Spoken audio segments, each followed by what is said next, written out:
Yes, it is my coat. But it's on fire. What? Huh? My coat is on fire! The Pink Panther made its mark in 1963, mixing mystery, slapstick, and jazzy cool for generations of fans. But beyond the bumbling Inspector Clouseau and Henry Mancini's iconic theme, there's a hidden layer of quirky trivia.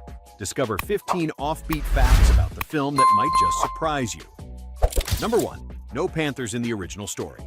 Let's go back to 1963, the debut year of the Pink Panther. Oddly enough, there wasn't a literal panther in sight, or even a cartoon feline lurking in the background. The title actually pointed to a jewel, the coveted Pink Panther diamond sparkling at the heart of the heist. When director Blake Edwards finished the film, there was no animated cat anywhere in the script. That dash of mischief would only come later. The decision to introduce a cartoon panther during the opening credits was a last-minute stroke of genius from animation legend Friz Freleng. That cool, sly feline, animated and perfectly in sync with Henry Mancini's jazzy theme, instantly captured hearts and imaginations. What started as an afterthought quickly outshone its gem namesake, becoming the franchise's true mascot. Suddenly, kids and adults alike found themselves humming the music and rooting for a cartoon cat that didn't even exist in Chapter 1. It's proof that sometimes movie magic is pure accident, a surprise that paves the way for something wild and unforgettable. Number 2. Sellers and Niven's feud was real. It all came down to a question of spotlight. On the set of The Pink Panther in 1963, Peter Sellers and David Niven eyed each other warily as lines were rewritten, scenes were reshot, and the chemistry between Inspector Clouseau and Sir Charles Lytton grew sharper than the director ever imagined. Sellers, unpredictable and brilliantly funny, felt the focus shifting from Niven's debonair thief to his own bumbling detective. Niven, for his part, was the original star, yet the audience, and even the script, kept being drawn to Sellers' offbeat genius. The tension simmered during long days of shooting in Rome and the Italian Alps, resulting in moments on film that crackle with genuine annoyance and energy. Producer Walter Mirisch later admitted that the uncomfortable rivalry between the two actors turned out to be a stroke of luck, giving the comedy a velocity no one could have scripted. Sometimes the real drama isn't what's written. It's what happens when the cameras stop rolling and egos are left to stare one another down. Next, let's crack open another secret from the Panther's lair. Number 3. The film wasn't originally a comedy. Now, picture this.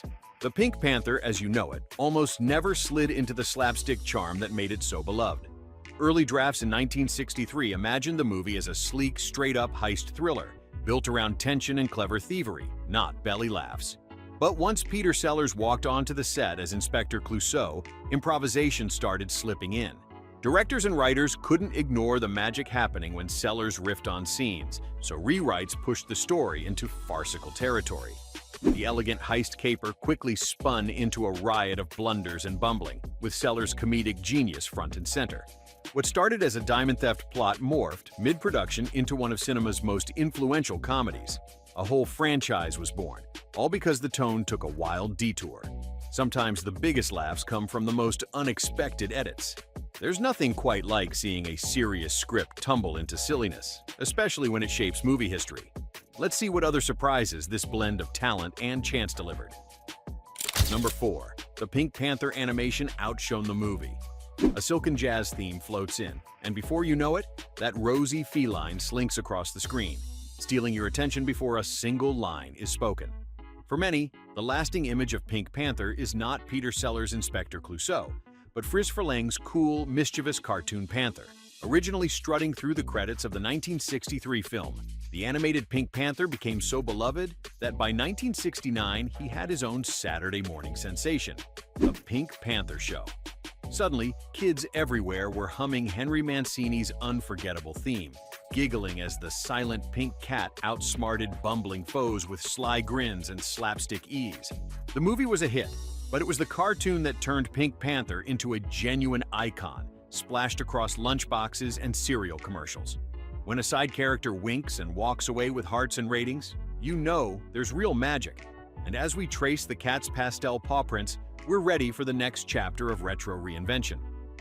Number 5. The Inspector was modeled after a French actor. Long before Inspector Clouseau tripped and bumbled across cinema screens, another master of physical comedy shaped his every move. Jacques Tati, the brilliant French filmmaker and mime, was Peter Sellers' secret inspiration. When Sellers prepared for his legendary role in The Pink Panther, which debuted in 1963, he spent hours soaking up Tati's distinct style, watching films like Mon Oncle and Mr. Hulot's Holiday. Sellers didn't just copy, he transformed Tati's signature wobble and stammering presence into Clouseau's instantly hilarious routine. It's no wonder that Clouseau's awkward gait and perfectly timed stutters stuck in everyone's memory. Sellers' dedication to capturing that peculiar French charm turned a bumbling cartoon detective into an unforgettable icon. It's a reminder that even the best comedy sometimes hides its roots, right there in the careful study of a genius who walked the walk before him. And as Clouseau stumbles forward, so do we, ready for the next odd detail that helped shape this sparkling comedy classic. Let's pause for a second. Did you ever try to imitate Clouseau's wobbly step? Or do you recognize Jacques Tati's influence in other comedies? Share your funniest Pink Panther memory below. We'd love to hear what made you laugh out loud. Number 6. The film inspired a real-life fragrance. Spotting iconic movie tie-ins is nothing new now, but back in the swinging 60s, few were as unexpected as this one.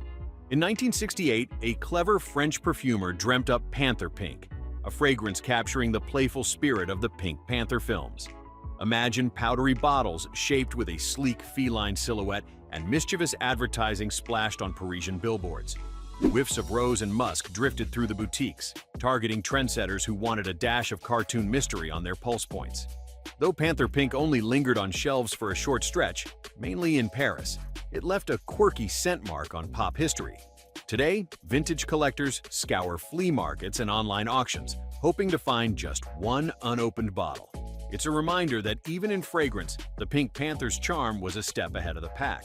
And as the aroma of nostalgia drifts by, let's see what other surprises this legendary caper left behind. Number 7. The title character was animated by Hawley Pratt. A playful jazz riff wafts through the room as that unmistakable pink feline tiptoes across your screen. The world first met the animated Pink Panther in 1963, not as the star of his own show, but as the cheeky creation of animator Hawley Pratt. Unlike the film's live-action stars, it was Pratt's cartoon Panther, loping through the opening credits with sly style, who stole hearts and left a permanent mark on pop culture. Commissioned only for the credits of the original Pink Panther film, this smooth-moving cat dazzled with his technicolor charm and wordless wit, so much so that audiences wanted more. Pratt's work was an instant sensation, inspiring a string of classic Pink Panther cartoons that defined Saturday mornings for kids all over the world. The distinctive Henry Mancini theme, combined with Pratt's elegant animation, still feels fresh and iconic decades later. Even today, one glance at those opening credits can bring back a rush of nostalgia and remind you how a cartoon panther became a legend, all thanks to a single creative spark. Number 8. Capucine did her own stunts. Imagine the glitz and chaos behind the scenes as Capucine, cast as the enigmatic Simone Clouseau in The Pink Panther from 1963, rolled up her sleeves and insisted on performing many of her own slapstick stunts. Where other stars might shy away from pratfalls or frantic chases, Capucine dove in, drawing gasps from crew members who expected a model-turned-actress to play it safe. Instead, she gleefully tumbled through the movie's physical gags, giving her scenes an unpredictable spark. Her determination for authenticity boosted the film's playful energy. Every topple and fumble you see carries the charge of someone fully committed. Director Blake Edwards once remarked on her professional seriousness, but it was her sudden, zany outbursts of physical comedy that left the cast grinning in disbelief. By embracing risk and realness, Capucine helped set the tone for the Pink Panther's blend of sophisticated farce and joyous chaos. Her daring made the laughter feel closer, more alive, a reminder that sometimes the boldest comedy is built one unexpected tumble at a time. Up next, the surprises only grow wilder. Number 9. Claudia Cardinale's voice was dubbed. It's a blink and you'll miss it detail, but once you know, you can't unhear it. Claudia Cardinale, the glamorous Italian star of The Pink Panther in 1963, gave a performance packed with energy and presence. Except not a syllable of her real voice made it into the film. Cardinale had a rich, unmistakable Italian accent that made her magnetic in European cinema. But for this Hollywood comedy, producers were nervous. They believed that letting the world hear her true voice might confuse international audiences. So, after the filming wrapped, the entire vocal track for her character, Princess Dala, was dubbed over in a crisp, unaccented English voice. The swap was seamless, but it changed the character's vibe, leaving a hint of the mysterious lost in translation. Claudia Cardinale's expressive delivery, transformed by someone else's words, someone else's intonation, became a curious Hollywood secret. Sometimes the things you don't hear tell half the story. Next, let's see what other secrets the Pink Panther keeps hidden behind the laughter. Number 10. Mancini's theme was a last-minute addition. You know that slinky jazz riff? The moment it pops up, there's no mistaking it. But the Pink Panther's famous theme song almost never existed. After Blake Edwards finished shooting the film in 1963, the animated Panther wasn't even part of the plan. It was only during post-production that the team realized they needed something extra, a whimsical touch to match the film's offbeat energy. Enter Henry Mancini, who was handed the task to compose a theme in record speed. What he delivered was pure magic. That smoky saxophone line, playful and mysterious, set the tone not just for the movie, but for an entire pop culture icon. The result? An Oscar nomination for Mancini and a theme that outlived its original film, accompanying the Pink Panther cartoon shorts and echoing through TV screens for decades. Sometimes the best legends are born when music and animation collide by pure chance. And as the last note lingers, you can feel the anticipation for whatever comes next. Number 11. Filming had a secret Italian villa. The snow-dusted slopes of an opulent ski resort remain one of the most memorable visuals in the original Pink Panther from 1963. But here's something you probably never guessed. Not a flake of real snow ever fell on Peter Sellers and the gang during those scenes. Instead, the filmmakers whisked their cast and crew to the lavish Villa La Gaeta, perched on the gleaming shores of Lake Como, Italy.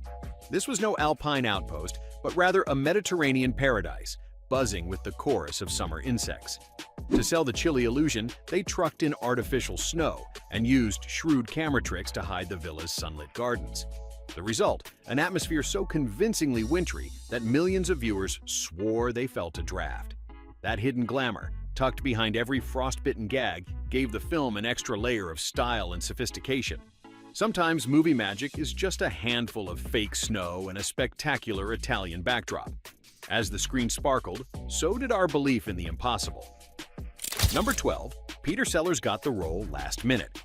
The set was buzzing, costumes pressed, cameras nearly rolling. Then, the leading man vanished.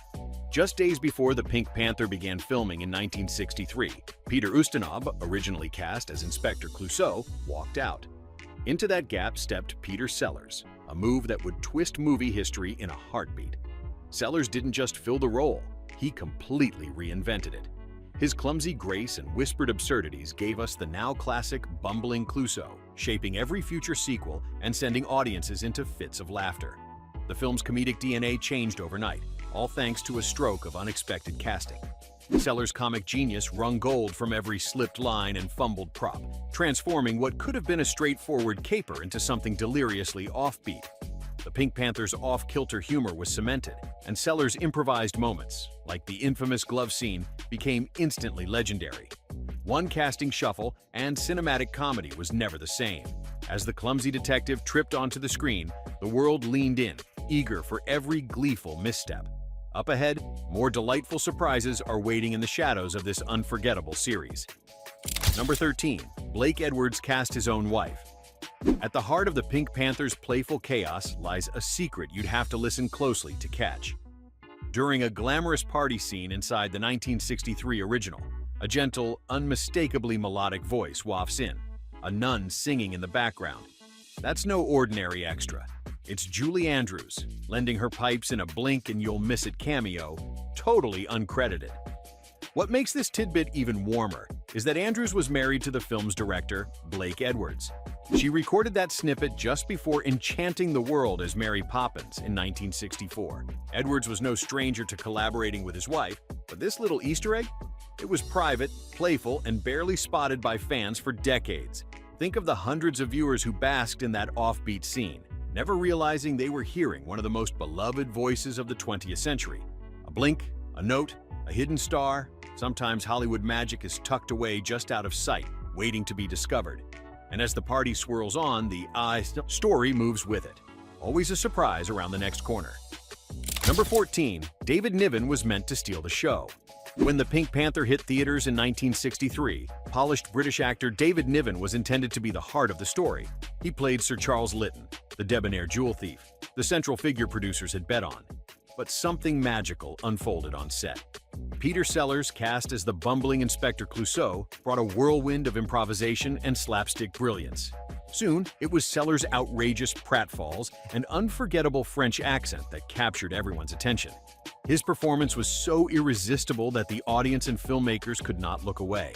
The supporting character had become the show's true star. From that moment, Clouseau took center stage, shaping not just that first Pink Panther film, but the entire series for decades to come. Sellers' genius left David Niven watching from the wings as the world fell in love with a lovable, chaotic inspector.